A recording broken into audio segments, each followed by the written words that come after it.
안녕하세요. 에디터 해파리입니다. 오늘은 성현 작가님의 당신이 잘 계신다면 잘 되었네요. 저도 잘 지내고 있습니다.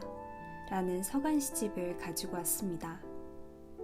이 책은 제가 정말 우연한 뜻밖의 상황에서 읽게 된 책인데요.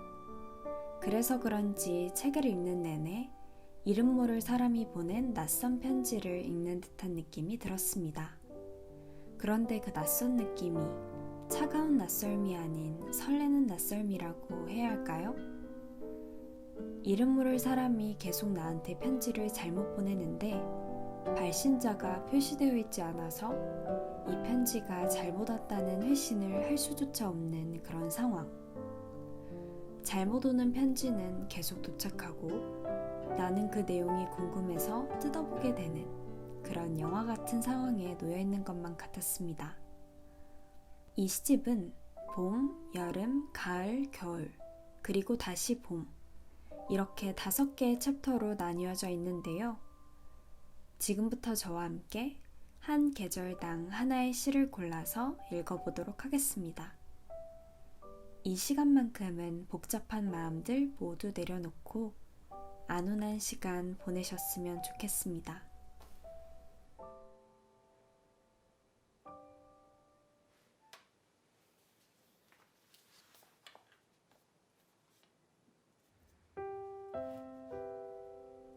우리 사이에 우거진 숲과 높은 산이 있다. 지나온 세월이 만든 돌과 나무와 붉은 솟은 땅이 있다. 어느 날 나는 너를 만나기 위해 숲을 가로지르고 산을 오르기로 했다. 길 하나 없는 숲을 헤매이며 겨우 도착한 나는 너에게 말을 건네고 시간이 흘러 다시 돌아가야 할 때는 어찌 그리도 빨리 돌아오는지 왔던 길을 다시 되돌아가야만 하는 아쉬운 마음에 돌아가는 길은 오는 길보다 더욱 힘들게 느껴졌다. 돌아오니 마음은 가볍게도 다시 네가 그리워져 다음 날에도 나는 숲을 가로지르고 산을 오르기로 한다. 여러 해가 지나 건너던 그 숲과 산에는 바른 길 하나가 났다.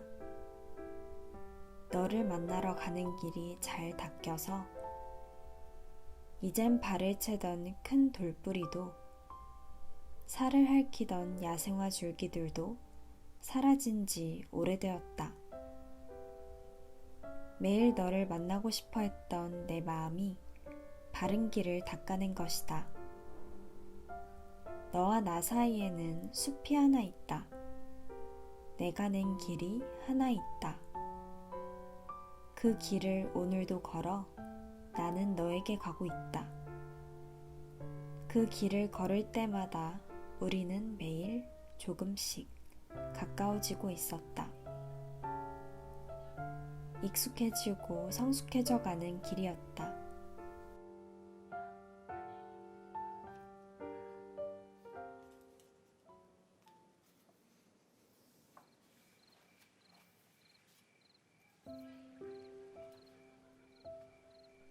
아스팔트 사이에 홀로 정착한 꽃을 생각합니다. 수많은 나무가 자라는 숲에서 자라는 꽃을 생각합니다. 아스팔트 사이에 외롭고 처절한 투쟁과 숲속의 수많은 나무와 꽃 사이에서의 경쟁을 상상합니다. 제가 뿌리박고 머물러야 할 곳은 어디일까요? 어느 건물의 벽과 콘크리트 바닥 사이의 틈에서 바라하는 상상을 합니다. 그곳에는 오롯이 사랑받는 제가 있습니다. 수많은 나무와 꽃의 들판에서 바라하는 상상을 합니다. 그곳에는 사랑을 나누는 친구와 동지들이 함께 있습니다. 민들레 홀씨처럼 바람에 떠밀려 아직 정착하지 못한 제 삶을 상상합니다. 이대로 물속에 떨어져 가라앉아 발아하지 못하고 영원히 잠들 것 같습니다. 불안은 태풍처럼 불어와 저를 뒤흔들고 부수어 놓습니다. 불안에 물들어 손에 들려진 희망을 놓았습니다. 눈을 감고 모든 감각과 희망의 이별을 고합니다. 사람은 태어날 곳을 정할 수 없지만 죽을 곳은 정할 수 있다는 말을 떠올립니다. 나는 아직 죽지 아니했습니다. 민들레 홀씨에서 떨어집니다. 아직은 어디인지 알 수 없는 땅에 떨어졌습니다. 이제 나의 죽을 곳을 정하였습니다. 더는 불안하지 않겠습니다.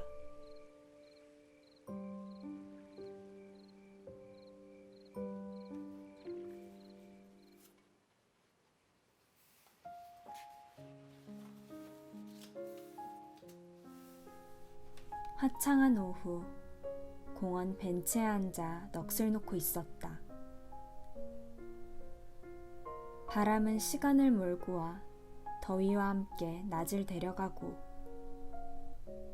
밤이 되어 누군가 보고 싶었지만 딱히 연락할 곳은 없었다. 나는 펜으로 어둠을 찍어 고독의 시를 쓰고, 그럼에도 외로웠지만 슬프지 아니했다. 외롭지 않았지만 기쁘지도 아니했다. 나를 찾는 이는 있었지만 나를 필요로 하는 이는 없었다. 그리고 아무도 없었다. 그것이 두려웠다.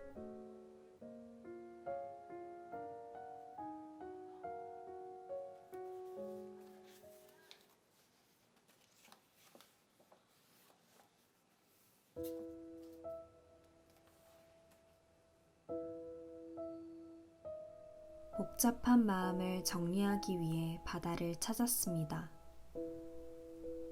나는 해변에 앉아 수평선을 바라봅니다. 사람들은 더없이 평화롭고 행복하며 바다는 아무런 말이 없습니다.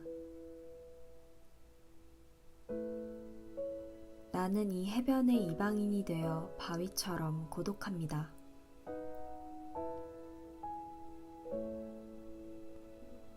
바람은 다가와 파도처럼 부딪혀 나가고, 귓가엔 바람이 와류되어 소용돌이 치는 소리가 들려옵니다. 마음을 버리러 왔어요. 여기는 무언가를 버리는 곳이 아니야. 하지만 여기는 길의 끝이잖아요. 여기에선 보이지 않지만 저 바다의 끝에서 길은 다시 시작되거든. 길의 끝에 앉아 보이지 않는 반대편의 길을 상상합니다. 그 길에 당신의 그림자는 보이지 않습니다. 해안으로 쳐들어오는 파도가, 나에게 부딪히는 바람이 왔던 길로 되돌아가라 재촉합니다. 나는 자리에서 일어나 되돌아갑니다.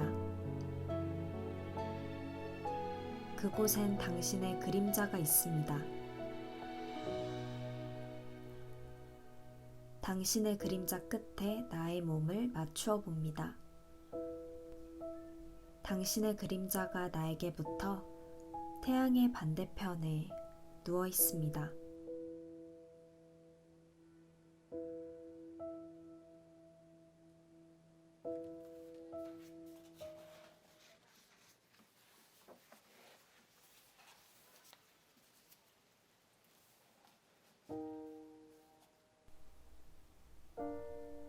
비가 오면 창문을 반만 열어놓습니다.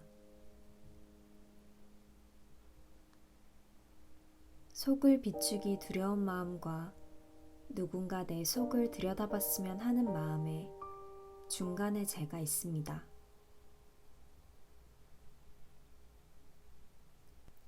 오늘도 창과 문 안에 나를 숨기고 밖을 바라봅니다. 밖은 우중. 사람은 보이지 않습니다. 비 오는 날이면 비를 좋아하던 사람을 기억합니다. 비를 싫어하던 사람은 너무 많아 특정하여 기억될 수 없습니다. 단지 비를 좋아한다는 이유만으로 좋아지는 사람이 있습니다. 나는 그 사람들의 이름 앞에 B라는 이니셜을 하나 못 박아둡니다. 하나 이상한 일은 비를 좋아한다 하여 그 계절을 좋아하는 건 아니라는 점입니다. 앞의 문장처럼 하나가 일이 아니듯 비는 봄과 여름과 가을에 내리지만 겨울을 더 좋아하는 내가 있습니다. 그래서 모든 계절은 아쉽고 또 아름답게 지나갑니다. 보는 방향에 따라서 그리고 대상에 따라서 입장은 늘 달라지기 마련입니다.